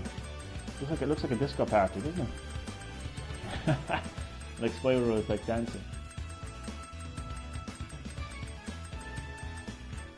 But what will we be talking about before we officially end the stream? You find out Ocelot was a double agent for America. It's crazy because I didn't even know this until recently. Because there was a few Metal Gear games that I actually haven't played, particularly on the PSP, and I regret to say I have yet to play Metal Gear Solid 4. Can you believe that? I had it. I had Metal Gear Solid 4. I bought it. I was ready to play it. I had a PS3. I was very late. Very, very late to the PS3 party. I didn't buy a PS3 until literally the end of its life cycle. So I had a PS3. I had Metal Gear Solid 4. I was ready to play it. But I think what happened is I traded in my PS3 to get... Traded in my PS3. I actually am confused. But basically, when it comes to Metal Gear Solid 4, oh sorry, yeah, Metal Gear Solid 4, I gave it to a friend of mine, which he went on soon after to trade it in. So I couldn't even ask him, could he give it to me like for a loan, because he no longer has the game. So yeah, I never had the opportunity to play it. So funny. Metal Gear Solid 4 was my first Metal Gear. It was a bundle. The opening was amazing. Yeah, I actually want to go back and play that. I'll be honest with you, if it's actually on PlayStation now, I would actually subscribe for a month just to play that game. Because I never had the opportunity to play it. And I actually want to know, to be honest. Let's talk a little bit about Metal Gear Solid. That's what we'll talk about. We'll talk a little bit about Metal Gear Solid. Where is that series going to go? Like, you know, without the leadership, without the direction of the genius that is Hideo Kojima, which technically he didn't actually like create the original Metal Gear, you know, at least to my knowledge anyway, he didn't. If I'm wrong, let me know, comment section below. I'll happily be corrected on that one, but I think that he wasn't directly involved in the original Metal Gear, like, you know, that gave birth to characters like Big Boss, you know, and Solid Snake. Yeah, but like, where is that series going to go without Hideo Kojima? God, like, what I would like to see, and what I've wanted to see for a very long time, is a full-on HD remake of the original Metal Gear. When I say HD remake, I mean like Resident Evil 2 remake style remake, full-on remake. And I believe it's the most obvious. It's the most obvious next step for the Metal Gear series, because, and I will explain, I will elaborate. Ever since Metal Gear Solid 3 released, they did Twin Snakes for the GameCube. They did, but that was Metal Gear Solid, you see. I'm talking about the original Metal Gear, like the original, like way back on the, I think it was a TurboGrafx and also the NES. So I'm going back to the 80s. I'm going back to the original game that started the entire Metal Gear series, which I actually have. I might do a live. Oh, I can't do a live stream because YouTube won't let me. I need 1,000 subs to do a live stream on my phone, but I might record a video of that sometime. So yeah, I'm talking about the original Metal Gear, not Metal Gear Solid. So basically, the Game Boy Color game too. Basically, there's Metal Gear 2 Solid Snake, Metal Gear Solid, Metal Gear Solid 2 Sons of Liberty, Metal Gear Solid 3 Snake Eater, Metal Gear Solid 4, and of course Metal Gear Solid 5. That's basically all the main games in the mainline Metal Gear series. So anyway, to go back to what I was saying, ever since Metal Gear Solid 3 got released, that became a prequel, because that basically showed you how Big Boss became Big Boss. Like, you were no longer playing as Solid Snake, you were playing as Naked Snake, who became Big Boss, which is basically Solid Snake's father. So Metal Gear Solid 3 started the prequel part of the Metal Gear series, and then on the PSP there was games like Metal Gear Solid Acid, and I think there was another game, Metal Gear Solid Peace Walker as well, which continued the story after Metal Gear Solid 3. So once Naked Snake became Big Boss, the story continued from there. And of course, you know, the Metal Gear Solid 5, the Phantom Pain, and the one before that, the kind of like the prequel of Metal Gear Solid. I'm confusing people, I know, but the prequel of Metal Gear Solid 5. So basically, this whole Big Boss story, this whole Big Boss origin story that started with Metal Gear Solid 3, it all kind of came to a head in Metal Gear Solid 5. So what I'm basically trying to say here is, the last Metal Gear game was Metal Gear Solid 5, which basically takes place right before the very first Metal Gear. That's going to confuse so many people, isn't it? That's going to confuse so many people. But it's true. Metal Gear Solid 5 takes place right before the events of Metal Gear. So it's leading up to that. So I think all things are pointing to a full-on remake of Metal Gear. It's like, how many years in the making? Like, you're talking like 15 years in the making, like possibly more. Could be less actually, I don't know. But Metal Gear Solid 3 started this. I like the two big bosses in the original games. But it's actually kind of confusing. In Metal Gear Solid 5, yes, there is two big bosses, but there's only really one big boss to begin with in the main series.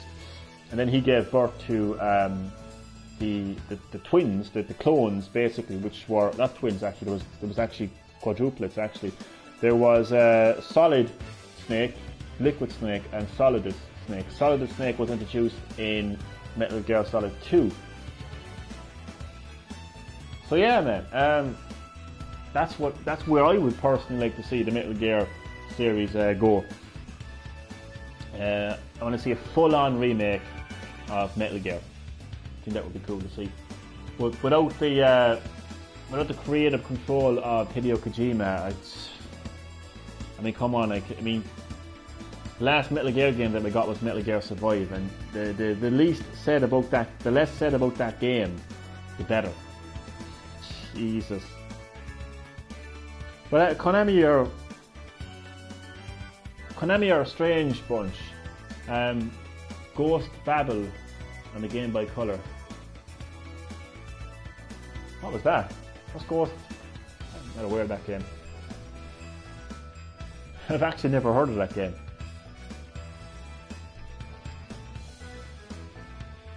So what else now?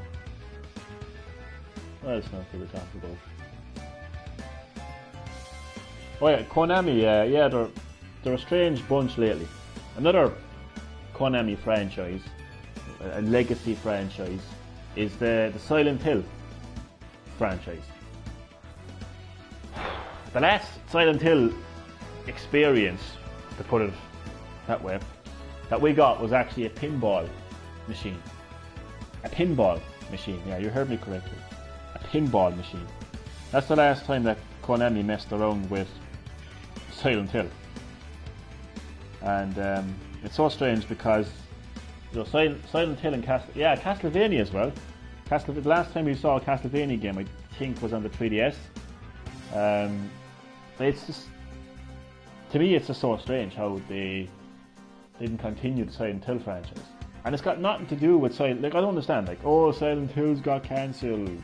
Hideo Kojima is no longer involved in Silent Hills. Like, Hideo Kojima is renowned for the Metal Gear series, but he's not renowned for Silent Hill. Like, Hideo Kojima didn't make Silent Hill a success, so it doesn't matter that Silent Hills got cancelled. It doesn't matter that Hideo Kojima, left Konami. There's no reason why there isn't. There's no reason why there shouldn't be a Silent Hill game. Konami need to get developers together and say, look, we're going to make a new Silent Hill game. They didn't want Kojima to take that video game reward. Yeah, there was lots of reasons there. Lots of reasons. Hideo Kojima had a lot of issues with Konami, and that's what led to Hideo Kojima leaving Konami. And that's why, unfortunately, he won't be making any more Metal Gear games. But as far as Silent Hill games, I don't think anybody should really care that Hideo Kojima is not making a Metal Gear, a Silent Hill game, because he's never really been renowned for that series. That's the part I don't really get to. That's the part I don't really understand. I don't really get that. So yeah, Silent Hill. Where did Silent Hill go? Like, what's happening with? I've actually run out of ideas, things to talk about. Give me a topic to talk about to officially end this live stream. Chad and Damien, if you're still watching, what topic should I talk about? Just give me a random topic and I'll happily talk about it. I hope I didn't put my foot into this now. But nonetheless, I will discuss whatever topic you give me. 96% complete Spyro the Dragon. So proud of myself.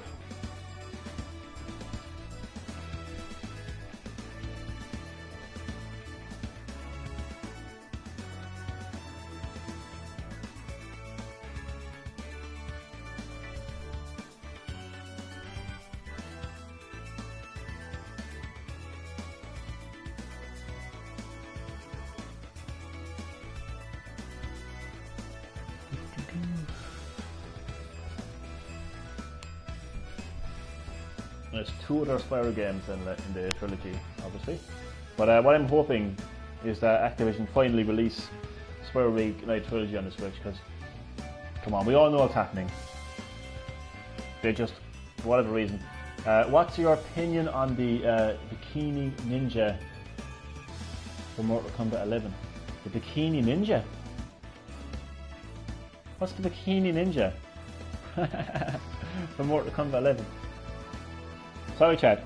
Give me a little more backstory behind this. I'm not aware. Bikini Ninja.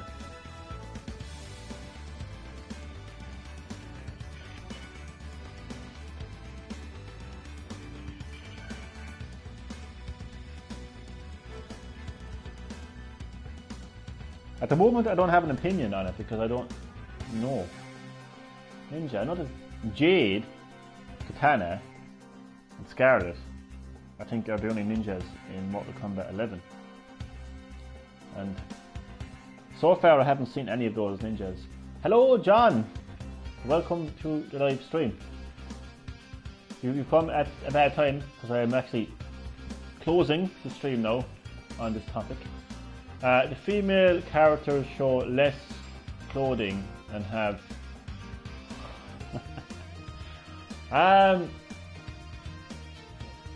what is my opinion on that?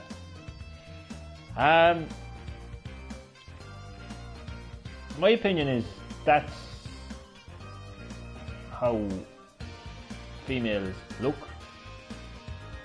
God, it's actually. How do we know have an opinion? Like, you mean like so basically like, there's people online who are basically have an issue with that. Oh, they should be, you know, portrayed as strong women, and you know, by having female characters portrayed in such a sexist way in bikinis and less clothing, you know, I am very offended by that. So yeah, that's kind of, so I'll give my opinion on that if you want. I just think those people need to get a fucking life.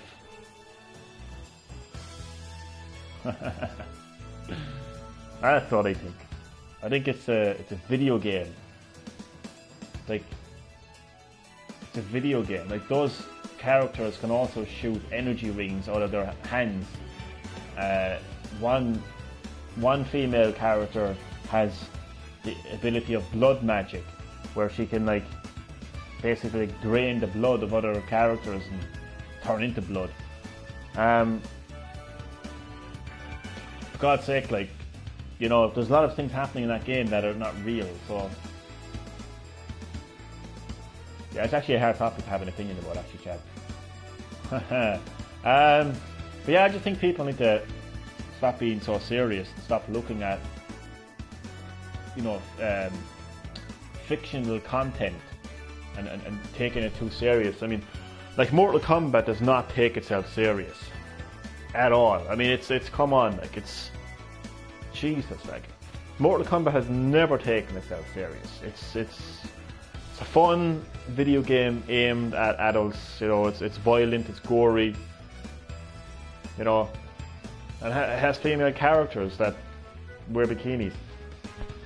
You know, I mean, like, I doubt the people who are complaining about this game actually play Mortal Kombat. So why are they so worried about it? That's what I can't understand. That's the part I don't get. You know, the people who complain about these type of things, these type of movies, these type of games, these type of music, or whatever the case might be, they're not the ones who actually interact with them. So why are they complaining? Like, why are they complaining? You don't like Mortal Kombat? Don't play Mortal Kombat. You know.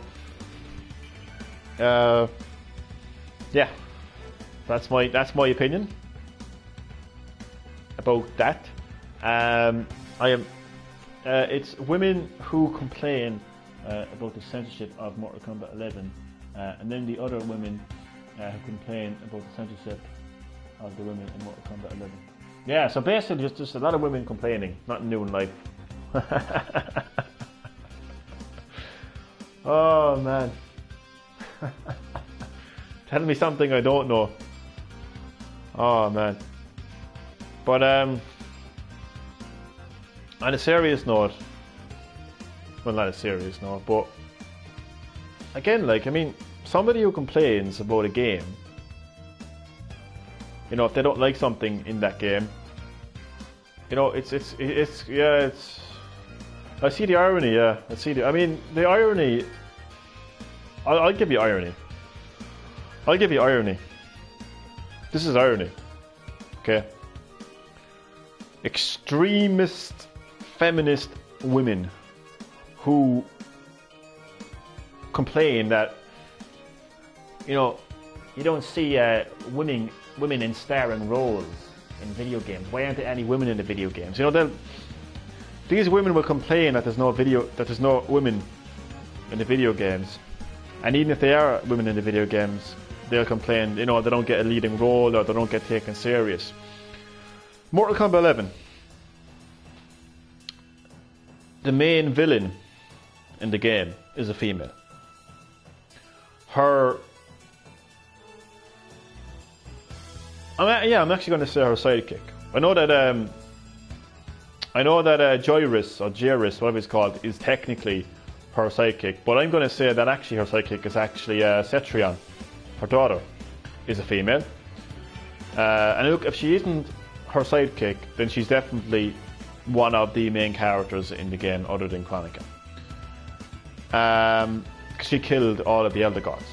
So, you know, if you're a character in Mortal Kombat and you kill all the Elder Gods, yeah, you're a fucking main character.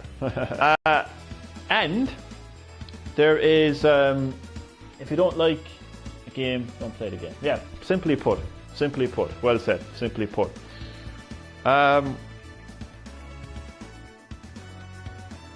Kitana, which is a female character, in the story of Mortal Kombat 11 becomes the new Emperor of Outworld. In total, there you have Sonya Blade, you have Jackie Briggs, you have Cassie Cage, you have Kitana, Scarlet and Jade. I'm counting 6, and Cetrion, 7. There are 7 female characters in Mortal Kombat 11. The women have been added in, they've been given starring roles, supporting roles, they've been given the role of Emperor of Outworld.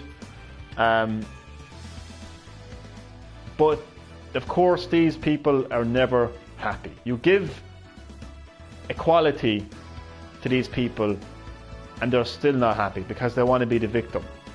They always want to be the victim. They always want to be, that's not good enough.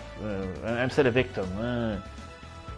You know, and then they have to complain about, you know, these women, you know, dressed in a certain way. It's Mortal Kombat. You're not going to have a fucking female character in a fucking blazer and trousers. It's Mortal Kombat. Jesus, man. So yeah, there was a lot of irony there, chat. A lot of irony there. And yeah, man. They're just, they're never happy. You see, I don't care what anyone says, man. A lot of these left-wing extremists, you know, who shout and demand for equality. It's not equality they want, it's special treatment. Oh, here we go. Johnny Talks is leaking out. Oh man. Put on the kettle. Get out those cups. Get out those biscuits. Another viewer has just joined. It's that time again. It's Johnny Talks. Get comfortable. No, I'm not gonna. I'm actually not. Sorry. I hope I didn't hype anybody up there too much. No, there's not going to be a Johnny Talks for the next. I just lost the viewer. Oh well. I was hoping for Johnny Talks. No, but I just do want to make a point here because I actually do feel very strongly about what I just said there. A lot, not all of them, but a lot of these like real extremist, far left, you know, people who they wanted Frost to have bigger tools. She's a robot. Yeah, she's a robot. Like, I mean, Jesus, man. So, okay, let me reset. Okay, so a lot of these extremist left-wing people, not all of them, but a lot of them, who pretty much demand equality. We want to be treated just like you, just like anybody else. We're normal, just like you. We want to have a normal life. We want to be treated equally. We just want to be like you. That's what they demand. And they demand that. Okay. So you're gay, or you're bisexual, or you're a lesbian, or you're transsexual, or you're queer, or you're part of the plus, whatever that plus might be, whether you are attracted to cars, or whether you're attracted to horses, or whatever that plus stands for in 2019. Okay? You want to be treated equally. Yeah? You want to just have a normal life. Whatever goes on in your bedroom, you know, shouldn't make you any less different to the person beside you. You know, Danner Gamer, welcome. You've joined in a very interesting time, actually, because I've just started an interesting conversation about how extremist left-wing people demand equality. You know, like, if they're gay, bisexual, transsexual, bisexual, you know, or whatever that plus consists of, they want to be treated equal. They demand equality. We just want to be like you. We just want to be like you. We just want to be equal. Okay, well then, I don't think it's equality that they're actually looking for. No problem. I will see you in the next episode of Green Herb Gaming. I don't think it's equality that they want. They want special treatment. And I have no better example to give than the LGBTQ plus community. Its flag, you know, the gay parade, all of that. Like, has anybody seen a gay parade? I mean, like, it's a parade. The very name parade, you know, says it all. It's a parade for people who happen to be gay, bisexual, transsexual, and whatever. It's an actual parade. Now, you tell me what it's so equal about. I don't have a parade. I'm straight, but I don't have a parade. Where's my parade? Where's my flag? I don't feel equal. There is no better example, right, than special treatment and an actual parade. They want to be equal. They want to be just like you, but we're going to have like an over-the-top parade because of who we like. I mean, yeah. So that's what I wanted to say. And you know, again, I'm not saying all of these people. You know, just you know, these extremists, like real extreme left-wing people. You know, like shout and demand equality for all. We want equality. I can understand that. I think everyone should be equal. I think we should all be treated equally. I'm 100% for and behind equality. But when I see parades and flags, you know, that are only for gay people, bisexual people, transsexual people, lesbians as well, but not for people who are straight, that's not equality. That is special treatment. You are getting a parade. I'm not. That's special treatment. You ain't asking for equality. If you want equality, just be like anybody else. And whatever you want to do in your bedroom and whoever you want to spend time with is up to you. It's your business. I don't want to know about it. I don't need to know about it. You know? Yep. Still talking, buddy. Still talking. It turned into an episode of Johnny Talks.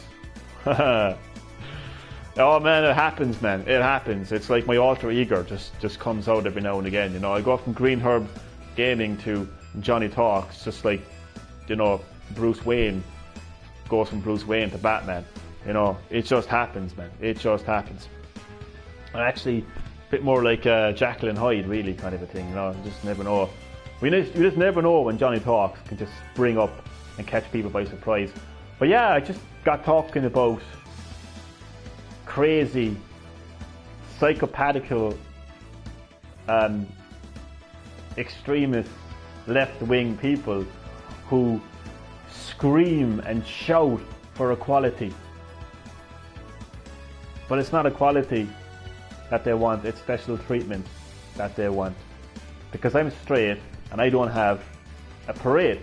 I don't have a special flag for my sexuality. I don't have a special parade for my sexuality, do I? No.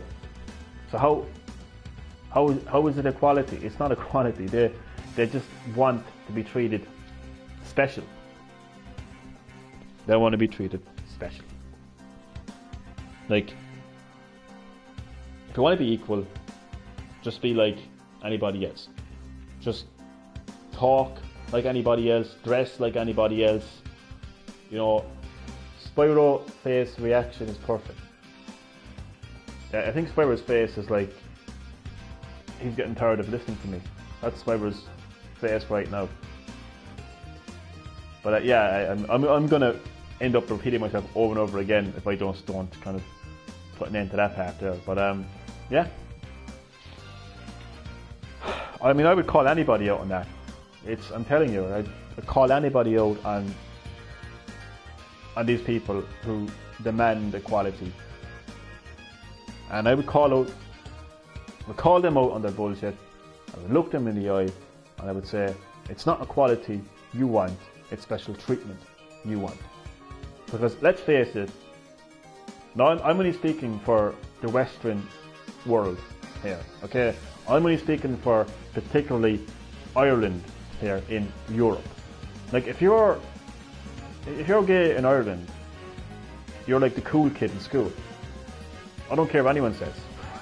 I don't care what anyone says, because the amount of special treatment you're going to get, the amount of support you're going to get, the amount of help and guidance and listening and understanding and all that you're going to get is insane. Were you a hipster in your youth? Oh my god. Was I a... Man, was I a hipster? I was like a cross between a fucking nerd and a psychopath. That's the only way to describe me in my youth. But I certainly was not a hipster. I can assure you that, chat. I feel more like a hipster now, to be honest with you, because I got scruffy hair, I got a checkered shirt and jeans. I look like Mick Foley right now, with far less weight. No offense, Mick, but yeah, I was half a hipster back then, but I think I may qualify for one right now. Definitely.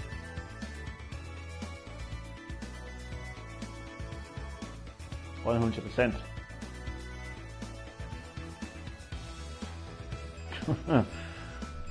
What else can I add now to this? I don't think I can actually add anything else to that. I just think if you want to be equal, then you be equal. Equal, like it means the same as.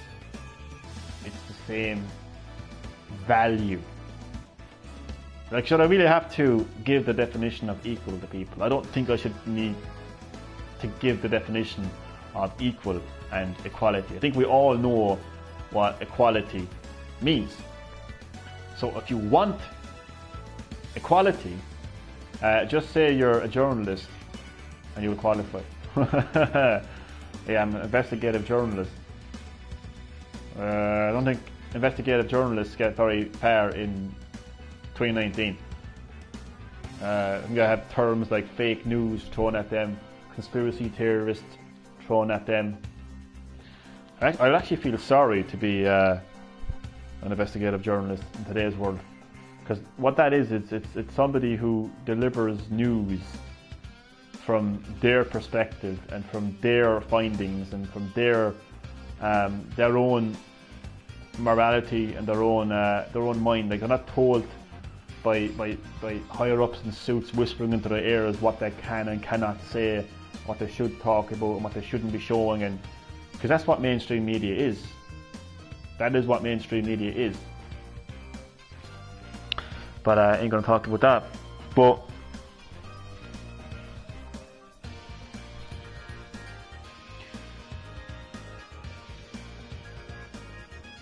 equality, man.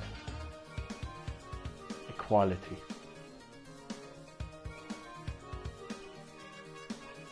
Like, I could be in a room of 10 people, and those 10 people could like 10 different colours. Okay? What's your favourite colour? Red, green, pink, blue, white, orange, etc. 10 different people liking 10 different colours. Okay? But those 10 people, regardless of their colour preference, you know, have jobs, have partners, etc., etc. They have their life, but they're just the same as anybody else. They get up in the morning, go to work, blah blah blah. Okay? Go home at night to their partners, right? But they like different colours. So they're equal, regardless of their colour preference. Okay? So 10 people, well, this, yeah, with all of those pluses, I suppose, yeah, 10 people with different sexual preferences, right, in a room. Equality should be the exact same situation with the 10 people liking 10 different colours. That's what equality is. You're the same people, not the same people, like, but you're people with the same way of life, regardless of who you like and what you like, right? That's equality. But I have yet to come across a situation where there is a parade for people who like the colour red, and I'm sitting there liking the colour blue, thinking to myself, well, what's this about? Why are you getting a parade for liking red? I like blue. What's my parade? Okay. I know your favourite colour and your sexual preference might be considered completely different, but look, I'm just giving an example nonetheless. I just think, you know, having a blown up, over the top, out there parade for who you are is pretty much the opposite to equality. Like, we're not living in the Middle East. At least I'm not living in the Middle East anywhere. Like, you're not going to get stoned to death, you know, for your preference. Okay, that ain't going to happen. That ain't going to happen. So, like, it's like, come on. Green herb parade. There should be a green herb parade. There should be a green herb parade. You're right. Hashtag green herb parade. Anyone likes the colour green? I agree with you, man. There should be a green herb parade, yeah. Let's make that happen. Get the green herb parade started. But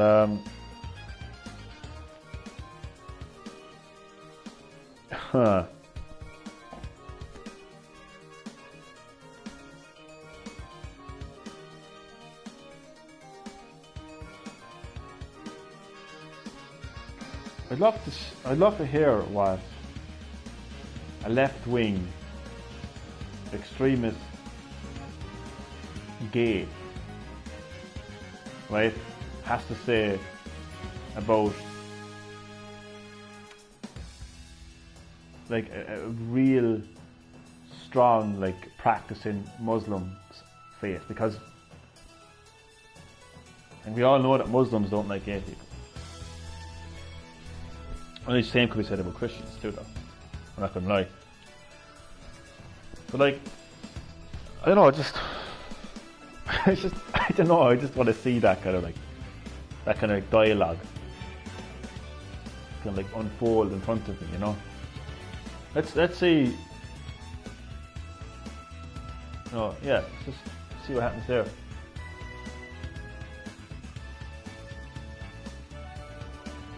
That would be an interesting encounter, wouldn't it? Give me 2 seconds there. I'm literally gonna just for a laugh, just for fun. I'm gonna throw one more topic out there. You can pick the topic again. So anybody can. There's 2 people currently watching. Damien and Chad, possibly. Throw it out there. One final topic, and then I will finally shut my mouth in the stream and get on with the rest of my day, because I got a few things to do. So, and in the next live gameplay stream of Spyro Reignited Trilogy, I will be going straight into the Gnasty, or is it Gnasty or Nasty? I don't know. Nork boss battle. But for now, to round things off, officially round things off, I'm gonna pass it over to my 2 viewers. I'm gonna throw a topic out there, and I'm gonna give my opinion on that. And I promise I won't go off on one. Well, I'll do my best anyway. But I think this long weekend here, that's what we call it. In Ireland, Chad, we have these kind of like holidays every now and again on Monday. I wouldn't call it a holiday, like, but it's a day where a lot of businesses are closed, so we call it a bank holiday basically. And there's bank holiday tomorrow, bank holiday Monday. We call it a long weekend. So I think this long weekend has kind of it's certainly been a long weekend for me, because I've had very long chats lately. So yeah. Think of a topic there for me to talk about, and I'll give my opinion on that. Limit it to like 5 minutes. I'm just gonna go and pop into the kitchen and have a quick drink of something before my throat bursts into flames. You never know, that could happen, right? Probably unlikely, but still. But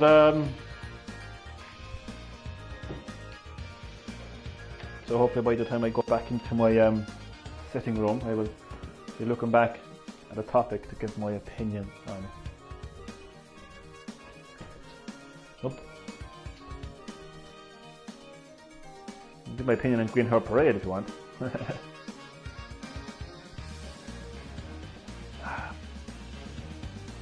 I promise this will be my final topic.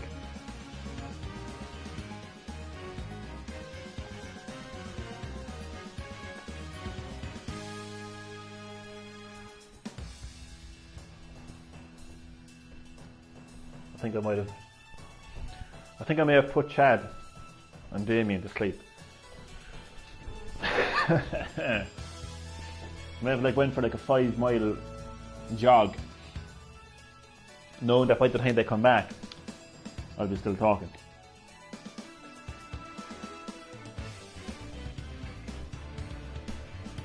Donald Trump, Damien, you legend. You legend. You absolute legend. Thank you. Thank you.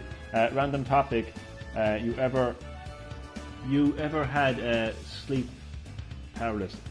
Jesus, man, those 2 are fantastic comments. Fantastic comments. Let me get straight to it. Our topics. Let me get straight to it. I'm going to start with Donald Trump. Donald Trump is an idiot.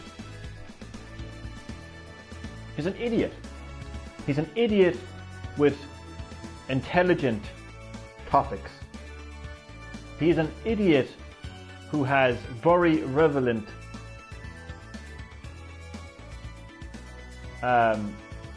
sorry, no, let me rephrase that. Donald Trump is an idiot with great ideas. Donald Trump is an idiot with great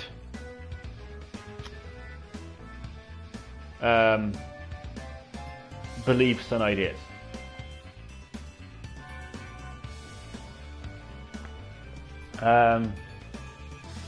Let me elaborate on what I'm trying to say. Man, he's got all these really...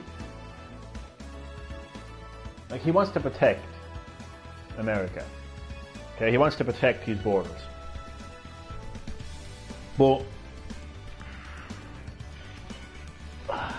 once he opens his mouth, he just becomes such an idiot. The things that he says, how he says it, how he conducts himself. And that's his biggest problem. Like, just protecting America and then just calling every Muslim a terrorist. You know what I mean? Like, there's we have to protect our border, and then there's we're going to ban all Muslims. You see what I'm saying? So, like, he's an idiot for saying we got to ban all Muslims. Okay? He's an idiot for saying that. But he has, like, very intelligent ideas and beliefs. Okay? So he wants to protect his country. And he needs a new wig. Moving on to sleep paralysis. I can't even say paralysis. I've had that, Chad, and it's actually, I hadn't had it in a while now, but it is one of the most disorientating, scary and panicky experiences I think anybody will ever experience in their lifetime.